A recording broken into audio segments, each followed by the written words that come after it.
Hello to all the 11th grade Foxborough students at Foxborough High. My name is Matt Light. I am the president of the Light Foundation, and I'm really glad to be with you guys. Even though this is a virtual assembly and it feels a little weird, I think we're going to have a lot of fun. And to all of those that submitted questions, thank you very much for participating. Let's jump into it. Today we're going to be talking about resiliency. What does it mean to be resilient? How does it play a role in your life? Why is it important? Well, those are all things that you guys will answer along the way as you continue to mature and grow and have experiences in life that you share with others, or times now, right, that are a little bit difficult. To me, being resilient means how do you bounce back when things are tough?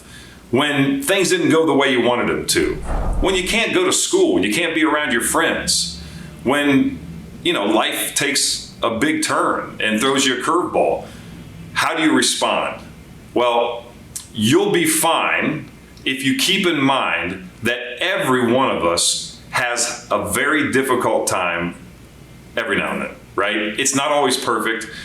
You can't always hit it out of the park. You can't always win. And through the tough times, you'll figure out what you're really made of. And that's part of being resilient. When I think back to some of the more difficult moments in my life, I don't remember the pain or the really difficult part as much as I remember how I made it out of that difficult moment. That's resiliency. And for example, in the NFL, and if you have a coach like Bill Belichick, you don't get a lot of attaboys. There's not a whole lot of, hey, you did a great job, kid, keep going.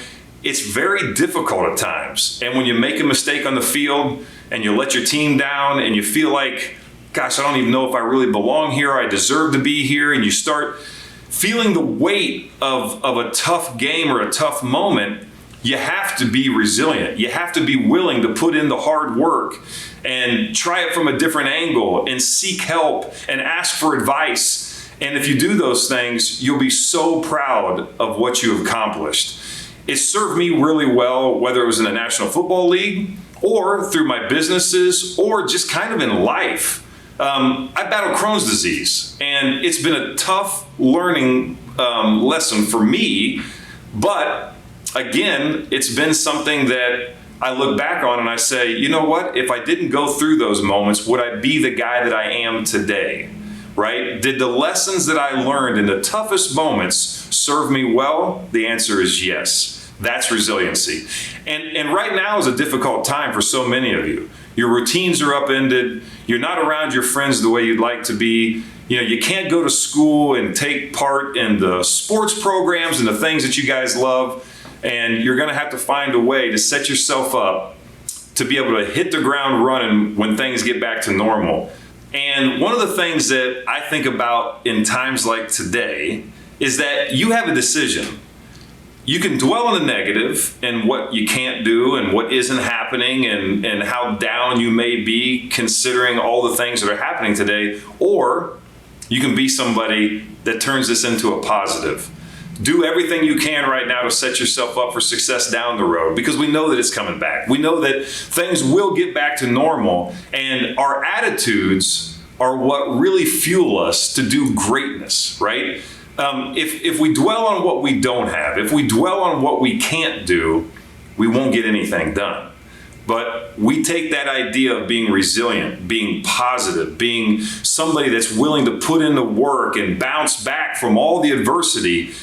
What does that really mean? Well, I think it means you're being a person that spreads positivity instead of the negative side of things. You're being somebody that looks at the bright side. You're looking at the opportunities that do exist, and you guys all have incredible opportunities. I look back on the time in my 11th grade year in high school and all the opportunities that came my way, and you guys will have all those as well. So I want you to stay encouraged, stay positive, be resilient, and be ready to take on this next calendar year in a whole new way, because you got time to do it right now.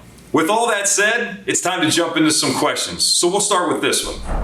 Hi, so how has dealing with Crohn's disease affected your career, whether it be in football or anything after? What do you do with your time? And do you still broadcast? How has Crohn's disease limited you from doing things in your life?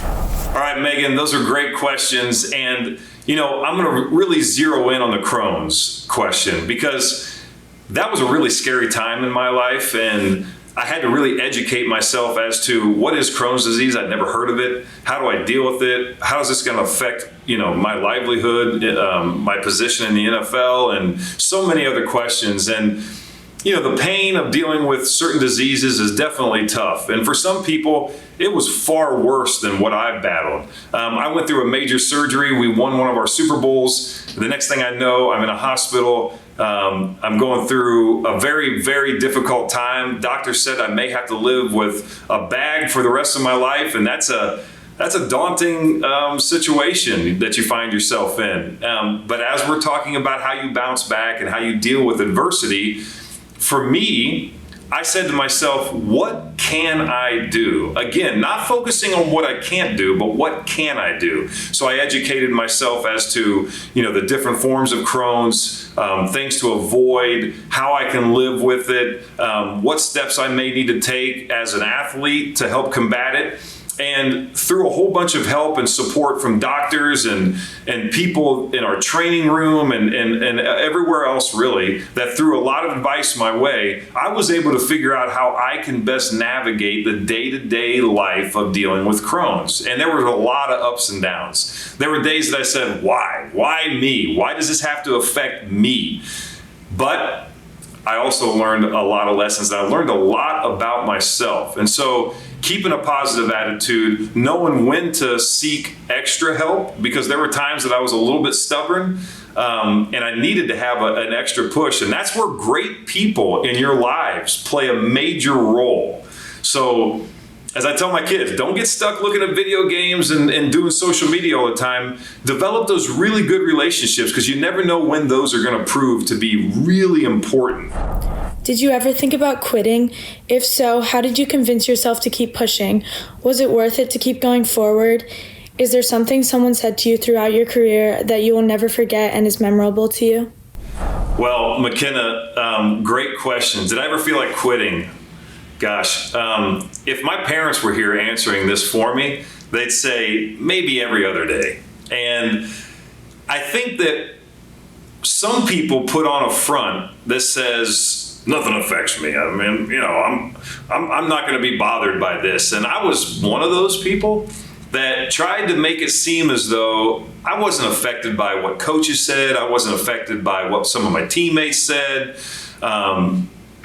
But the reality is that we all are. And I definitely did want to quit. There were times in my life that I didn't feel like I was good enough.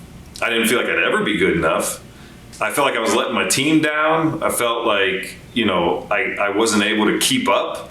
But at the same time, the competitive spirit within me, the idea that I didn't want to let them win, and that the support around me enabled me to look at things through a different set of lenses, especially in the hard times. Again, how do we bounce back when we feel as though we can't get the job done? How do we deal with the overwhelming feeling of failure, right? So, yeah, I wanted to quit at times, but I didn't. And the great part of your question was there ever a person that said something to you that resonated, that really helped you get through one of those moments? And the first thing that comes to mind is actually a track coach who was my offensive line coach in football, but during the track season, I had a tendency to really slack.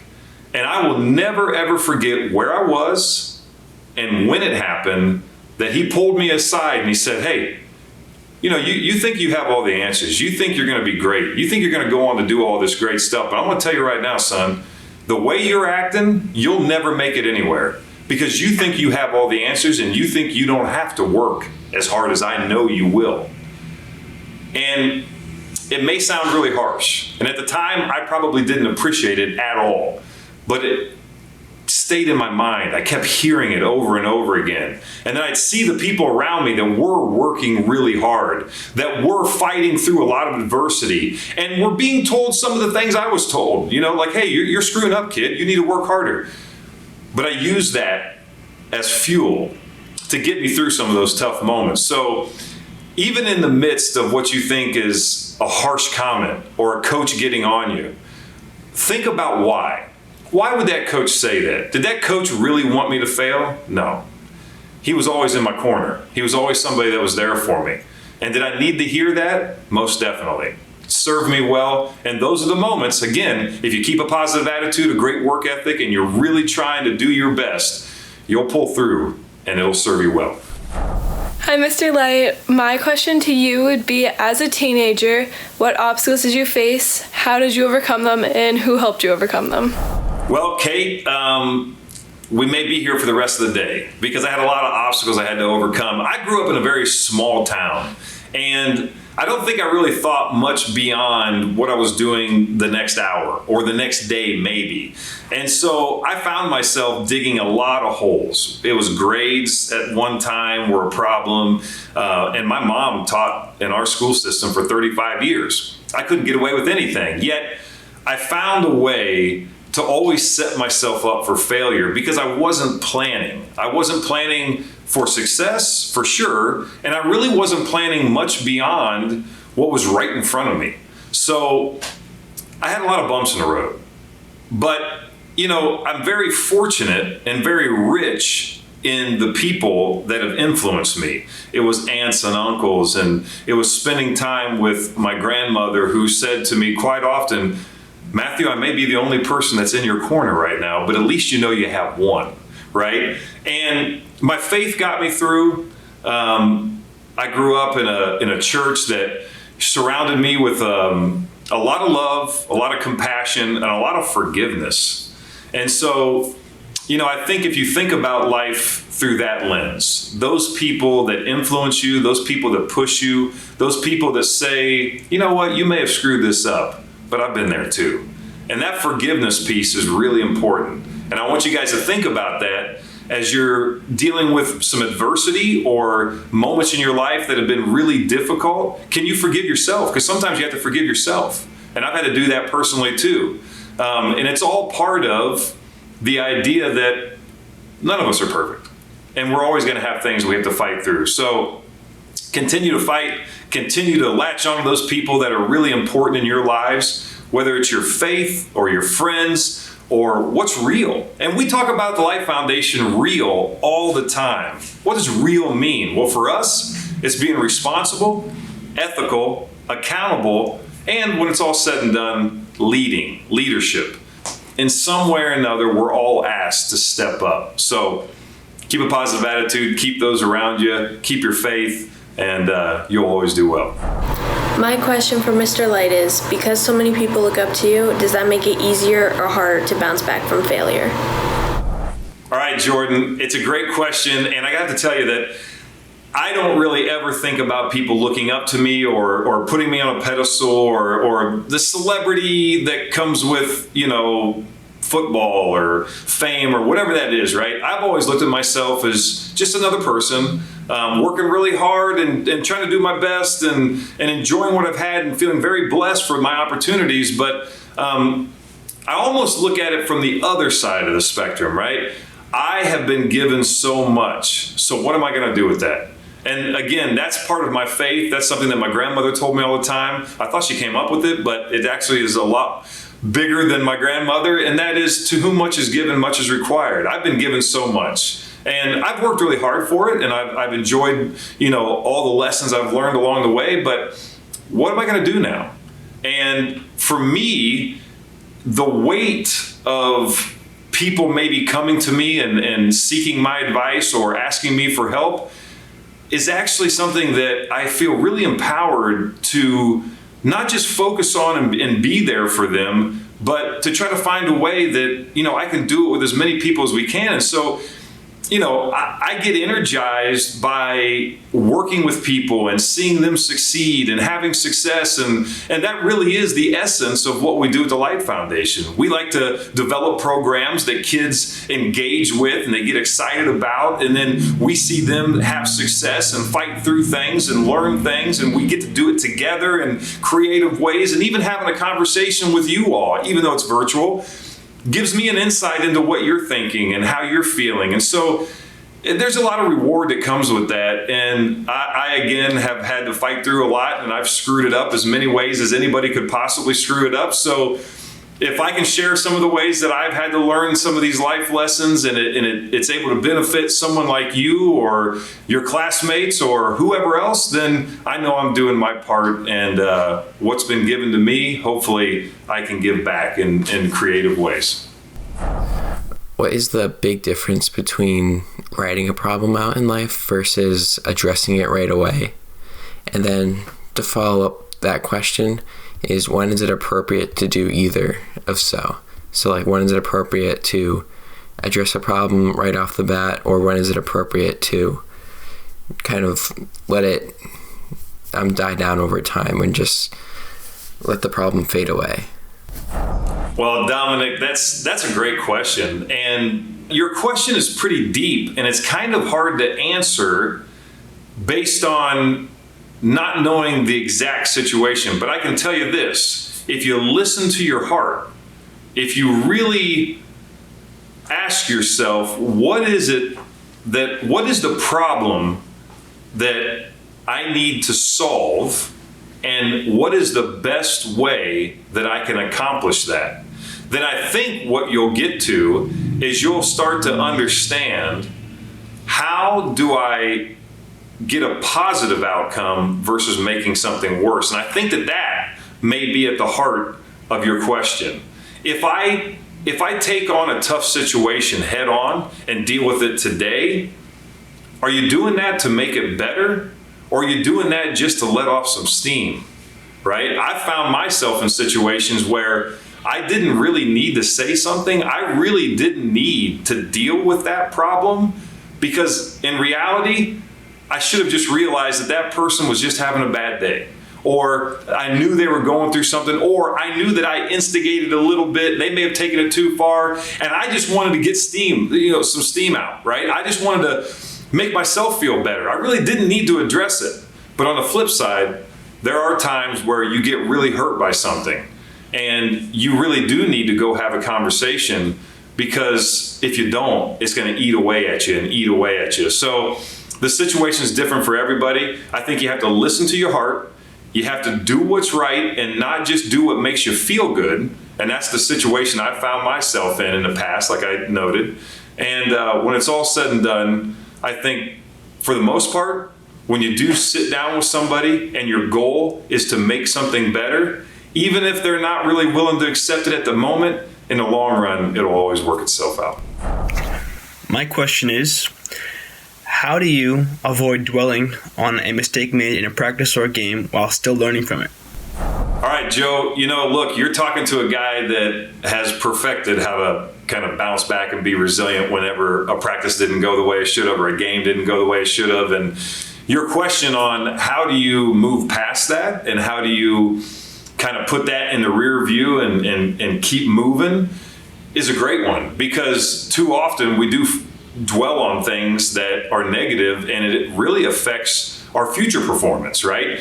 And for me, I think back to the biggest moments in my life, the Super Bowls, the regular season games where I'm going up against somebody with a lot of talent, a lot more athletic than I am, and I know it's going to be a tough game.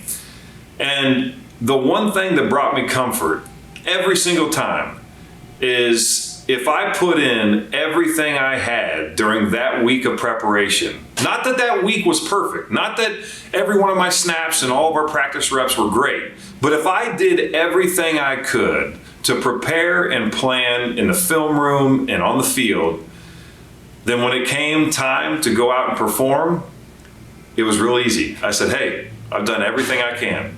I put in all the work I can, and now I just got to go play. It's not going to be perfect. I know it's not going to be perfect. I never had a perfect game. I actually really never had a game that I was proud of from start to finish. There were always things in there that I said, I can do this better. I need to do this better. This one I really didn't do well at all. But hard work, never quitting, and always bouncing back will put you in a position to say, when it's time, I've done everything I can, and now I'm just going to put it on the field. Hi, Mr. Light. It's Caroline Rongioni. I'm a junior at Foxborough High School, and I was wondering, when was the last time you faced a challenge or failure, and how did you do it, and what's some good advice you can give to people going through tough times? Well, Caroline, yeah, I've had to fight through a number of things that I wish I would have done better, right? And when you think about failures, you think about, okay, why did my expectation not get met, and what do I need to do to ensure that I do it better next time? And that's really what failure is about, right? And we're talking about being resilient and bouncing back. Well, you don't bounce back from success. You bounce back from failures. And since we're all going to be in a position where we have to deal with those really tough moments, and for me, thinking back on, some relationships recently with business partners, and, I had an expectation that things were going to go a certain way. They didn't. And I knew that I had to do something in a positive way, because I've said this as we've talked through this virtual assembly, that being positive is such an important aspect of getting through anything. And if you had to, really think back on the last time you fought through adversity, at some point in your mind, you said, I'm going to just deal with this. I'm just going to take it head on. And that's really the best way to fight through adversity and fight through failure, and be able to put yourself in the best position to move on. And while it's not easy sometimes, and some of these moments in our lives are much bigger than others, and for all of you that are, sitting at home now for months trying to figure out, what am I doing? Like, how is this going to, really play out in the long run? I'm missing out on sports. I'm missing out on my music program. I'm missing out on, my friendships and all these things. And it seems as though these are all failures, but in reality, there's a silver lining to all this. And there's a way that you're going to find a path to success through the lessons that you're learning right now. And that's all part of being able to bounce back and be resilient. All right, so I've had a lot of fun answering your questions, talking about, the topic of being resilient and what it means. And let's put it all together, right? When you think about being resilient, number one, stay positive. Stay positive. You're going to be able to bounce back. You're going to be okay. Number two, look to those around you. Whether it's your immediate family, your really close friends, those people that are real to you, the people that are really there for you, lean on them. So you're staying positive, you're leaning on those around you, and at the end of the day, just know that if you're willing to put in the hard work, no matter what the obstacle is, if you're willing to put in hard work, you will get through it, because you have good friends and you have a great attitude. So to all of you, continue to work hard, continue to push through, especially at this point in time. Set yourself up for what's going to be an incredible second part of 2020. And don't forget to thank everyone who has been a part of your life, especially putting up with probably a lot more of you these days than they have in the past. And to say thank you, I want to highlight 3 individuals who have helped make this possible. Eastern Propane, our friends at Dunkin' Donuts, and Tom Niedermeyer and his family. So to our sponsors, to all of you in the 11th grade of Foxborough High School, thank you so much for your questions and your time. I wish you all the best.